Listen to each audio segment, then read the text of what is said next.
The views and opinions expressed on this program do not reflect the company, owners, management, staff, clients, or partners.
Greetings and welcome to another episode of Bermuda's Feel Good Early Morning Show, Good Day Bermuda, supported by Pizza House and Aliana's Restaurant. I'm Terri Tuku alongside Jacky Lambert, and we are ready to bring you some feel good vibes this morning. Our feel good topic of the day is the sexualization of young children. Is it culture or corruption? And our feel good vibe of the day is another joke time with Jacky, and I'm going to try to guess what the answer to the joke is before you all do, but you all should definitely join in because we've only just started doing this, and I think I'm 50%, or I'm just over 50%, so I'm doing pretty well. However, these are corny jokes, so sometimes what you think is the answer might not be the answer. We're gonna get into all of that, so make sure you stay tuned. But before we get into that, I don't know if Jacky realized this, but today is our 50th episode. We're like halfway to 100 episodes. And so we're going to celebrate some milestones over here. For those of you that are watching us on Facebook, we have over 100 people that like us and follow us on Facebook, Jacky. And I mean, I don't really watch the numbers, but when I went to go check to see like how many people have been, joining us, or how many people support the show on Facebook, I was like, wow, that many people really like us on Facebook. Look at us. I mean, it's kind of hard to hate us. Like, we're fun. We're definitely feel good vibes. I'm a toot our horn today. Toot toot. I don't have these sound effects, so Jacky don't have to make up That's what I was waiting for. We have to do it on our end. Yeah. This is how we do. And so if you're like the Red Runner, meet me. Yeah, it's the Red Runner. Exactly. So we also wanted to celebrate the fact that there are 280 folks. Well, okay, I did this on, I want to say Thursday. I got the numbers, so there might be more people that like us on Facebook, and there might be more people that follow us on Instagram, but that's okay. We're just getting good with the numbers that I captured as of whatever date Thursday was. So 280 people will follow us on Instagram, which I thought was pretty cool because we haven't really done that much on Instagram besides the post to say here's what's coming up this week. So that's really dope that people are supporting us over there. And we have 129 people that are following us on Twitter, which is dope. And for all of you that are subscribed to us on YouTube, there are 44 of them. So I think Jacky and I have done a really good job of getting 615 people, give or take, depending on the last time I did the numbers. Not even 3 months. In less than 3 months, because it hasn't even been our third month yet. I think this will be our third month. So shout outs to Jacky and I. If you're just joining us, I hope you are happy about our milestones. Let us know in the chat, actually. Let us know in the chat where you typically watch Good Day Bermuda. Do you watch us on Facebook? Are you a tweet? Do you watch us on Twitter? Or are you watching us currently on YouTube? And Jacky and I are just going to guess, how has it been for you? The first 50 episodes, Jack. We're just hitting our first milestone. How has it been doing the show for 50 times? It's crazy that it's been 50 times. Like, I'm really sitting there like, we've been on 50. We've had 50 episodes. 50. Like, that's boasty. We're boasty. We're definitely boasty. Yeah, I know. It's been fun. I'm tired sometimes. Sometimes I'm tired. Sometimes I wake up and I'm like, we're doing it again, kids. But then you get here, you have the energy, you're having some fun. I usually take like a super hot shower and then I finish up a cold and I'm just like, all right, we're awake. I definitely do some cold like showers. Awake.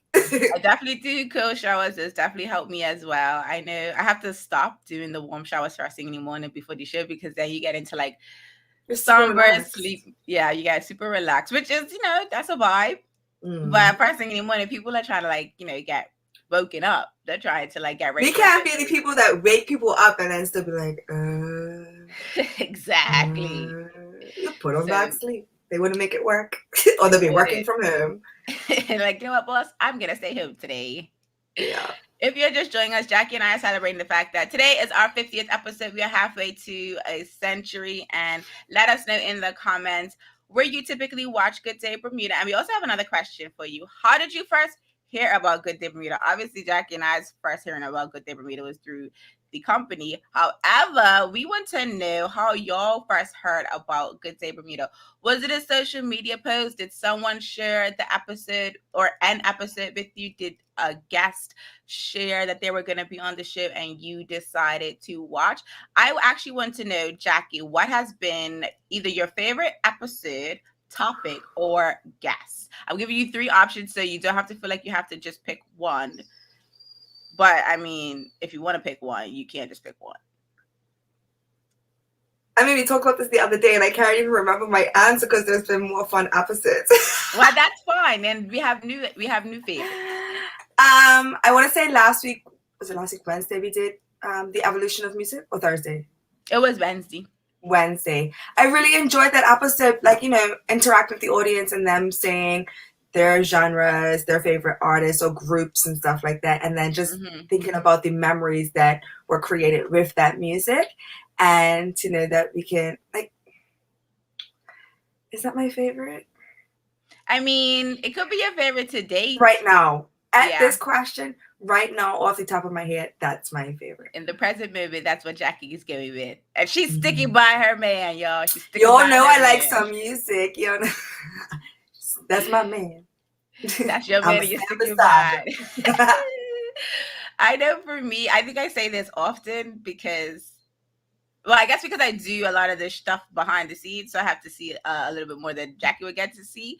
And I know for me, my favorite episode is probably being the conversation with Maya around ethics and journalism, because I'm a little bit more attentive to what's going on in the news space now, because my Twitter feed, I also have newsletters that I get. And so I'm just like a little bit more picky when I'm reading certain stories. Like, is this an actual article? Is this a real source? Like, let me click further.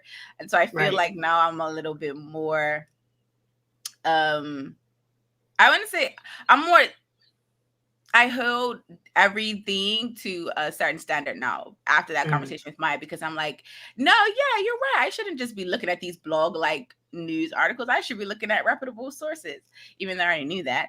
But it's just definitely cool to, be reminded. I was like, you didn't learn that in middle school? Absolutely not. What are you talking about? Wikipedia was what I used. What are you talking about? That was the source. Wikipedia. We have some comments coming in. Taja Fox says, I typically watch Good Day Bermuda from home as I'm getting ready for work. Well, thank you for joining us, Taja, first thing in the morning.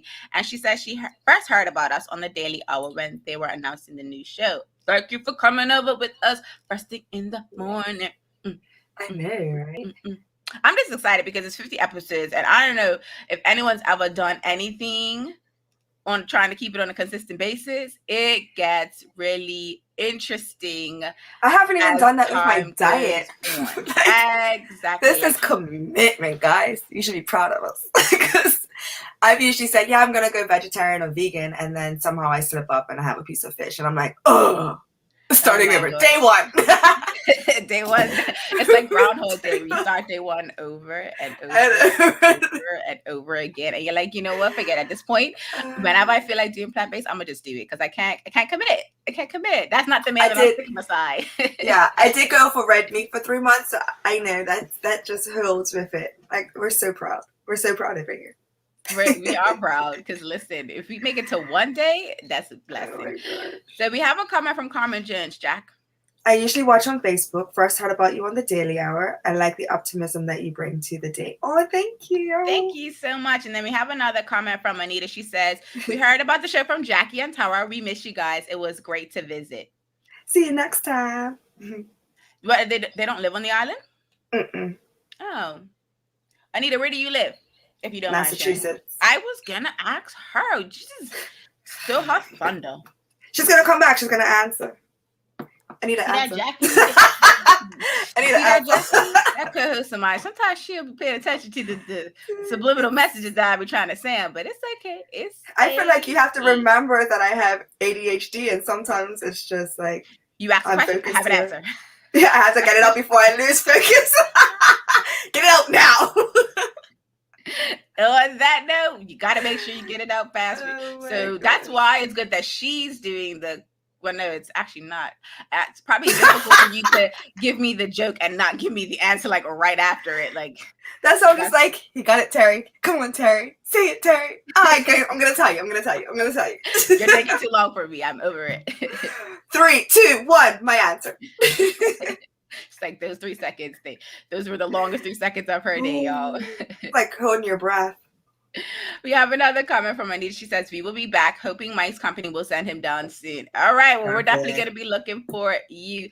And I actually just looked at the time. So we're going to take a quick commercial break, and then we're going to get into our feel-good topic of the day. So if you're just joining us, do not go anywhere, because Jackie and I will be right back. Same smooth sounds, different name. BCG Radio, home of Bermuda's most engaging morning talk shows, The Daily Hour and Good Day Bermuda. Download the app, available for Android and Apple devices. BCG Radio, your station for conversations and entertainment.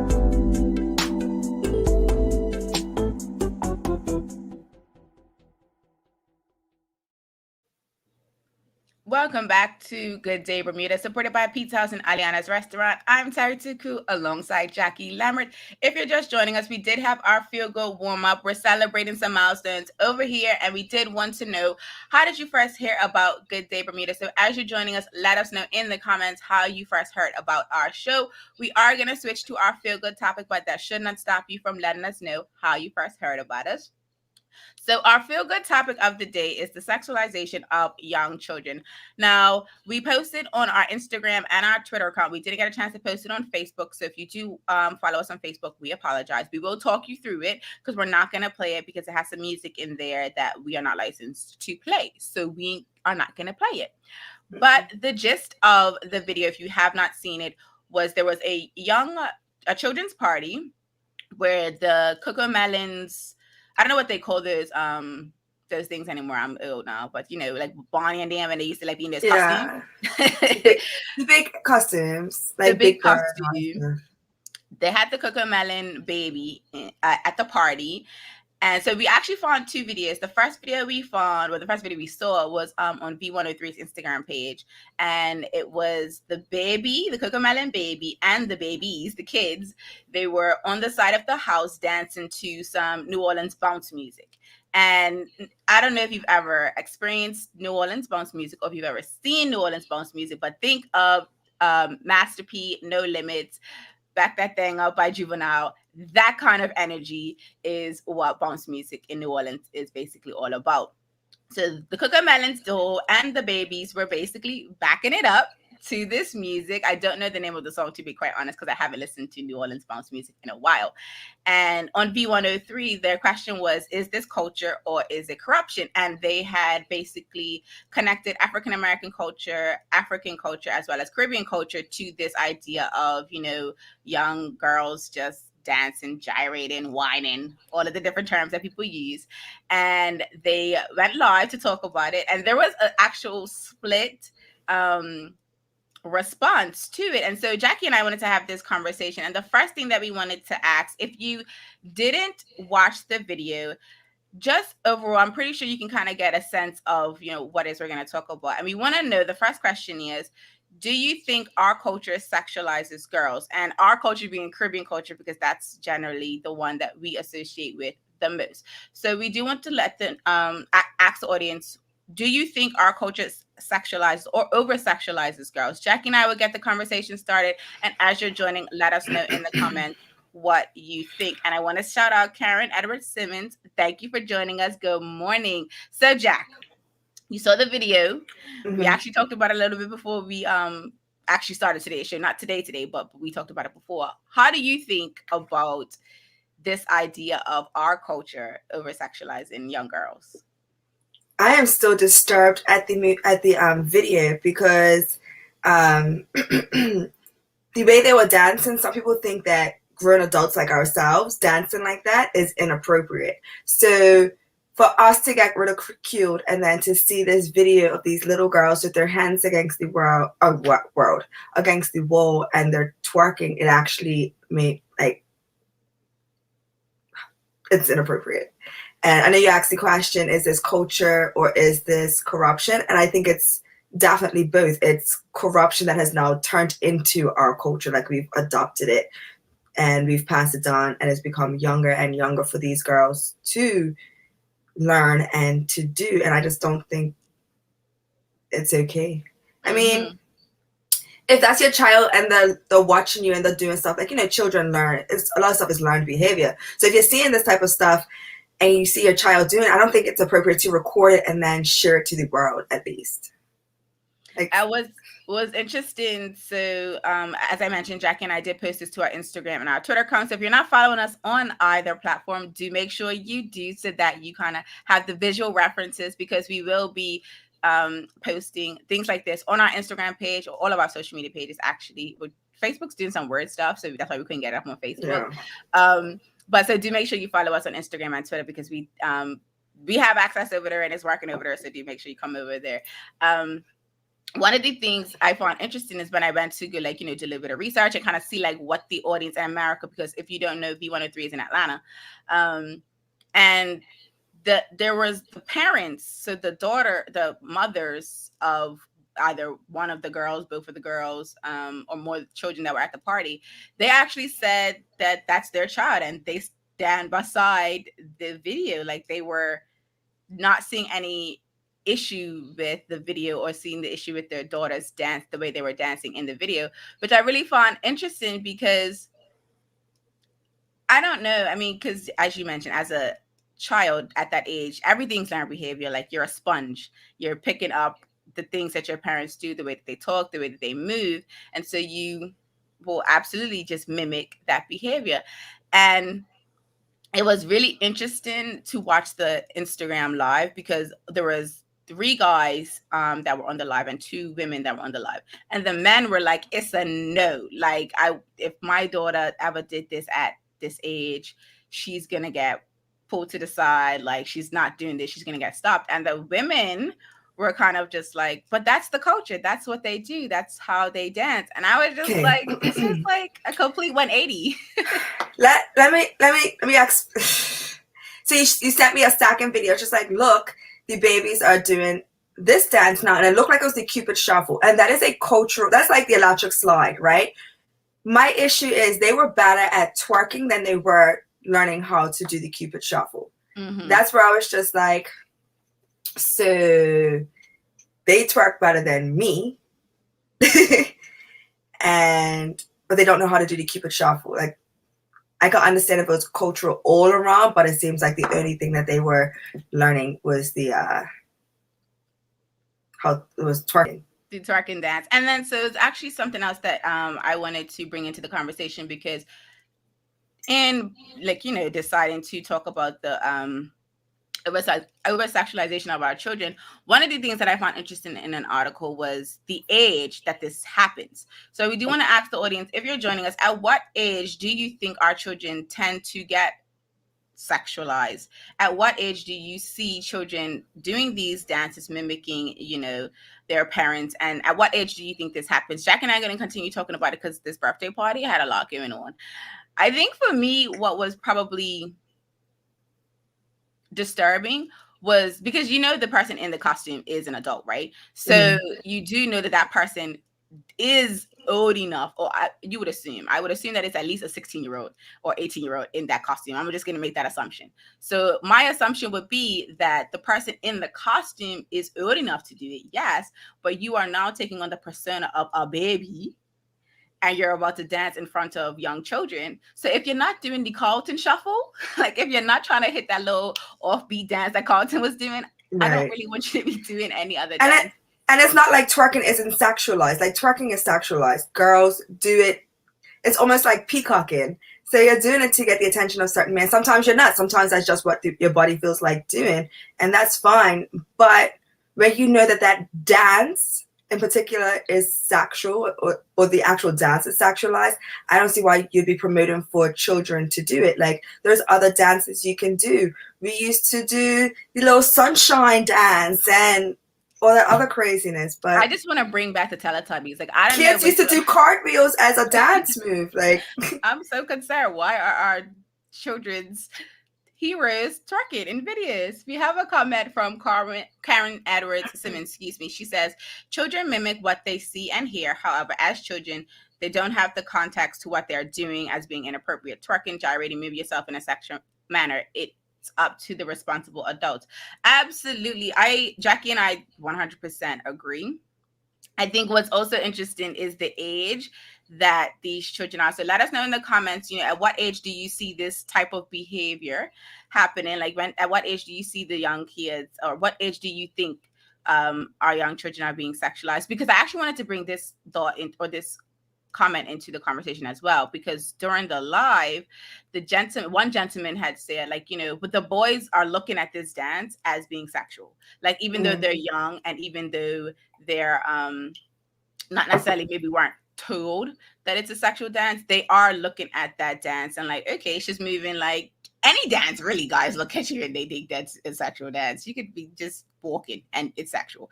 So correct. they had said, like, the boys are not taking out the sexualization out of the conversation. So they're not looking at it as just a dance. They're looking at it as, especially if they are a straight young boy, if they, if they see their mom and their dad together, they're going to think women or girls are who they should be like attracted to.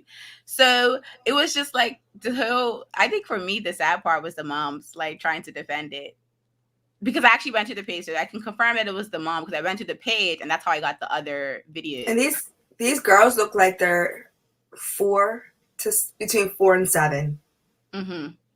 Like they're babies. And I'm trying to understand the side from the moms. Like, I get it. Your child's just dancing and having a good time and having fun, and we should be able to disconnect the two. But that is such a sexual like, people go to the strip club to watch women twerk and do all that stuff, and now they're getting it in their yard at the children's birthday parties, and it's just like, whoa, I was not expecting that. Like, yep. And then even so, talking about the age, it was like, so in the article they had cited 5 to 6 is like the age when this sexualization starts to happen, which it makes sense, because that's when you're starting to go into school and you're starting to see more things on TV. You might be seeing more ads. You might be hearing more certain music. You are seeing certain imagery on TV. And so I actually wanted to bring this question to the audience. So in 1 year, how many portrayals of sexy girl imagery do you think a grade school age child will see? So this is like, your primary school. If you're in America, grade school, you know what that is. That makes sense for you. But for Bermudians and the Caribbean, that's primary school. So we wanted to ask the audience, drop a number. It doesn't matter how big or how small you think it is. Let us know in 1 year, how many images of sexy girls do you think a grade school age child will see? And it doesn't have to be a girl. It could be a boy as well. Jacky, did you read the article? Did you did you cheating? Like, you remember? I didn't. No, I don't remember. Okay, good. She don't remember, y'all, so she might not even get it right. I just wanted to make sure she did get it right before I asked her that. No, as soon as you asked the question, I'm like, do they take into account like seasons? What do you mean seasons? Like summer versus winter, like winter you're clothes. No, they just said imagery. And it said like, okay. Is it what were you gonna ask me? No, because I'm also thinking about like live imagery, aka like women on the beach, women on boats walking past you, or men walking past. No, it was more like media. Just so it was definitely media? More like media. So it could be a video, but like not like as you're walking on the beach, 1, 2, 3, 4, 5, 6, 7, like not like that. Because I was just like, it's summer. So what's your guesstimate? In a year? Mm-hmm.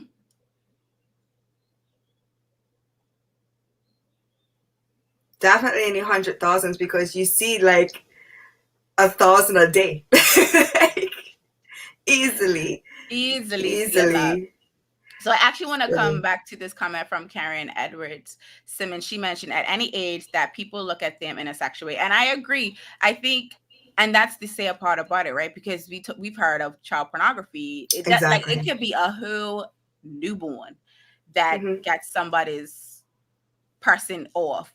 And I just think it's really interesting that the parents were so quick to defend their culture before their child. Like, that's kind of how it came across, because like I even heard, like, I get it. Like, one, like, even when we did carnival, I remember seeing my young cousin, he was 15 at the time. And I remember thinking to myself, you need to get out of this line. Like, I don't care that you're going to be getting close. Like, you're getting closer to the age when I would, like, start, dance and whatever the case may be, going to school dances. But between seeing him on the road and being at the last lap in City Hall and seeing so many children, I remember thinking, oh my God, I don't even know I'm dancing on someone's 14-year-old son. Like, I cannot tell, because first of all, you're probably big, you're taller than me. And then there was no ID check. So that really made me feel weird, because I'm already 30. And I'm like, and it's like, it's carnival. I'm here to free up, and people are literally coming out to bring their children. For example, Bacchanal Run was cut match, and I'm walking there, and because it's supposed to be an adult event, and they've barricaded it off so there's no real spectators. So I'm wearing next to nothing, and I'm walking into the event, and a lady stops us, and she's like, "Excuse me, what time does the parade start?" I'm like, "There's no parade," and she's just like, "The moving party." I'm like, but it's not for you lot to watch. What do you mean? Where is it? Like, I was actually confused, because you get ridiculed so much for tripping down the road with no clothes on. But why are you bringing your child out to watch the parade? Girl, questions that need answers. So I see we have some comments about our question of how many portrayals of sexy girl imagery do you think a grade school child will see? So Karen Edwards Simmons says 100. I'm thinking she means 100,000 like you, Jack, because in a year, we could see 100 in a minute at this rate, the way the media carries on. And then we have a comment from Carlton Fleming. He says 6 times a day, it's normal now. So I guess 6,000 times a year. I'm going to say, okay, so Karen actually said yes, she meant 100,000. So Jackie and Karen were definitely over the number, but they were closer than Carlton. The article said 80,000. This is according to a 2020 article by Desert News. So just last year they did this. So this would be based on like 2019 numbers. So we're gonna say, I could see maybe if they did it again this year for like maybe 2020 or 2021, we might see hundreds of thousands, because we've been home more. Because I think that takes into account, when you think about it, if you're going to school, the likelihood of you seeing as much imagery in school is going to be lower than if you're home all day. And you've been home all day for like 7 days a week. So I could definitely see that number rising. And it's really interesting, because in this article, they asked this question to, so basically they asked a question to some of the young children. So this is the 5 to 6 year olds. They asked them this question about who should be protected. So what group of people should be protected? Do you think a woman who is sexualized is less worthy of being helped or protected than a non-sexualized person? So we want to ask the audience your opinion on this, or what do you think the children said? Like, if a 5 or 6 year old was asked the question, okay, here's a picture of a sexualized woman, here's a picture of a non-sexualized woman, who should be helped? Who do you think is more worthy of receiving the help? Which group do you all think the children said should be helped?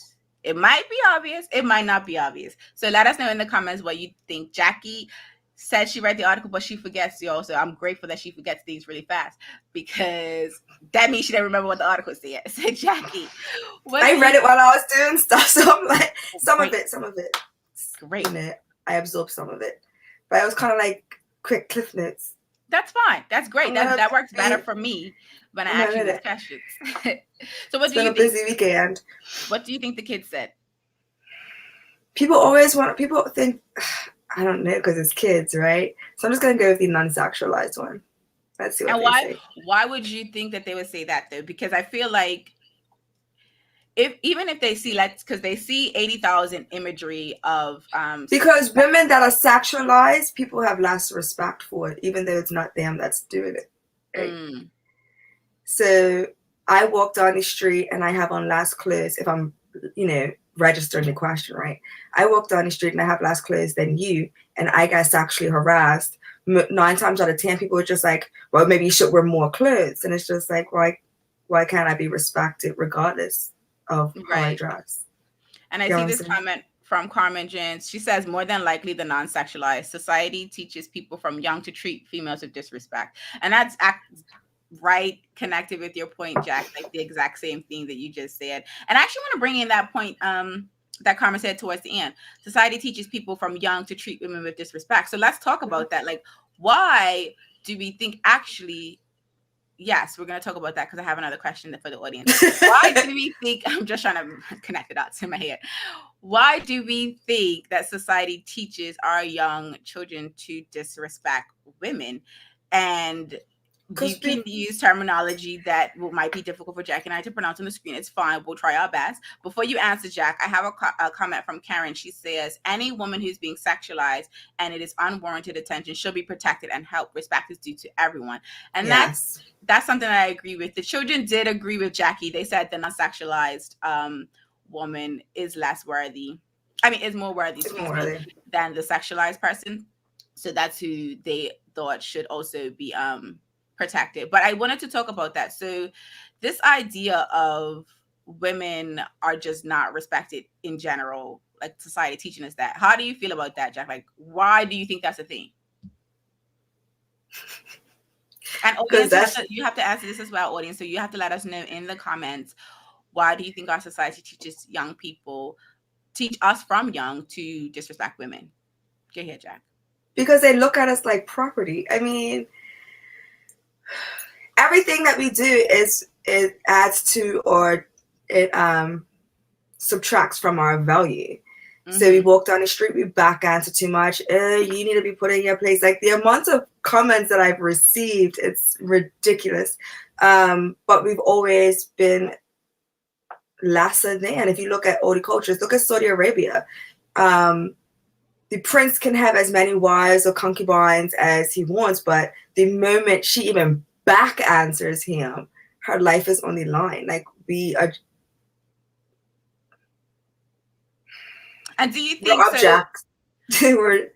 I mean, and also part of it is too, right? Like over time, I think it was the women's suffrage movement in like the United States. I can't remember the decade that was in. That's actually going to be a topic for us to talk about. So Jack and I can do some research. How it took women a long time to just be able to get the right to vote, let alone get the right to own property, let alone get the right to be able to wear what they want to wear. Like even back then, the outfits that they wore were not sexualized outfits, i.e. showing a bunch of skin. But if your ankles are out, that they're going to sexualize that. Like everything, a slight piece of skin is sexualized. It's crazy. It's very interesting. So audience, let us know in the comments, why do you think society teaches our young folks from such a young age, to disrespect women? And, one thing we talked about earlier, which was like your favorite episode thus far that you can remember at the time of the recording, was evolution of music and just the lyrics in some songs. Like you have certain artists who degrade women, you have other artists who uplift women, and depending on the media and how they just determine they want to spin the content of the artist, you hear more of the degrading of women music than you hear the music that uplifts women by men. Like I'm not even talking about the music by women. I'm talking about the music from men. And it just pushes that narrative of the patriarchy. It just pushes that narrative of men are greater than women. So even at a young age, as you're seeing this young girl dancing the way she's dancing, know that is okay for her to do that. And it's also okay for you to treat her however you want to treat her. And I think it's I can't remember who said it, but it was Karen. She said, like, it's on the responsibility of the adults to, make that distinction. And so we definitely wanted to have this conversation because Jacky and I, when we saw that video, it made us feel uncomfortable, and we're in our 30s. Yeah, I was just like, WTF? I think that's what my response was, like. That was definitely her response, y'all. She definitely said that. So we have a comment here from Carmen Jen Shaq. In the bigger picture, worldwide, women are not equal. In some cultures, men have taken away women's rights. We are a patriarchal system, showing that men have possessed over women. Maybe possession. Yeah, well, that's what I was saying. Like, all societies remain the same, right? We are trying to get married, and they have the power to marry us, to propose to us, all that stuff. So we're gonna constantly adjust the way we live if that's what we want. And then, of course, they make more money than us in most cases. Obviously, there is the exception where the woman makes more money than the man, but we're constantly trying to be the prize. In order for us to be the prize, we have to accept a certain level of whatever. And I'm a promise to you guys, I'm not the one. So don't try to disrespect me, and we'll be fine walking down the street. And she also says there has always been a double standard, and we see that double standard daily. And I actually wanted to bring in. So there are some nations that are not patriarchal, specifically in Africa. I don't remember the name of it. I have to go look into it because I remember it. One, it should have stuck out in my head because it's like the first thing that I've ever heard of a system being matriarchal. But it was this thing where the women are held in higher regard than the men. Like the men have to do way more in order to get the woman to marry. I'm going to find it because it was a really great article. I read this many moons ago. Now I'm kind of mad I forgot about it.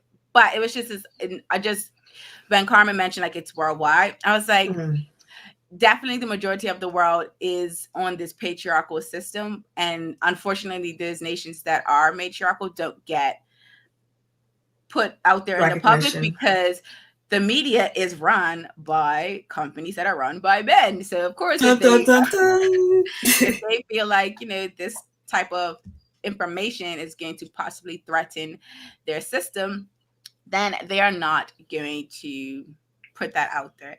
If you're just joining us, Jacky and I talked about the sexualization of young children. We shared a video on our Instagram and Twitter accounts. So if you didn't get a chance to watch the video before the show, feel free to check it out on Instagram and Twitter. And while you're there, if you're not already, follow us on both platforms. We're going to sort out getting our content back up on Facebook.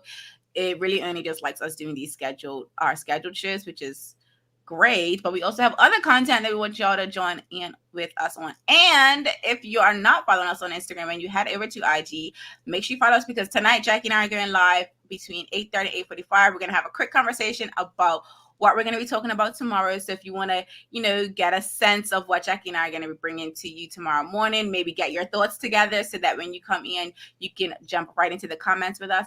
Do make sure you join us on Instagram this evening from 8:30 to 8:45. Without further ado, though, it is time for us to get into our feel-good vibe of the day. And it is joke time with Jacky. If you're just joining us for the first time for our joke time, the goal is for me to try to guess the answer to the corny joke before Jacky has to tell me. I feel like you're going to get this one.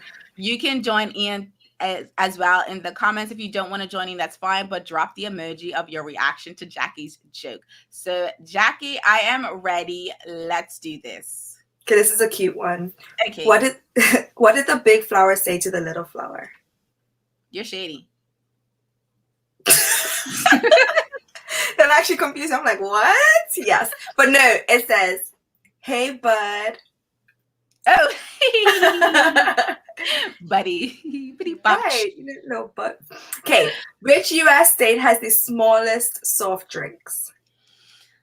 Smallest soft drinks? U.S. city? Not state. State. Oh, state. Oh, damn. I don't know. Wisconsin. Minnesota. That one was actually cute. Okay, ready? Knock, knock. I hope you get this one. Who's there? Amish. Amish who? Oh, I miss you too. Okay, I'm done. I'm done, guys. That was cute. I like that. Edit two cute ones. As always, we hope that today's Feel Good vibe has you ready to make it a good one. Thanks for watching this episode of Good Day Bermuda, supported by Pizza House and Aliana's Restaurant. I'm Terri Tuku alongside Jackie Lambert. We trust we'll see you tomorrow for another Feel Good conversation. Same time, same place. Until the next episode, peace and have a good day, Bermuda.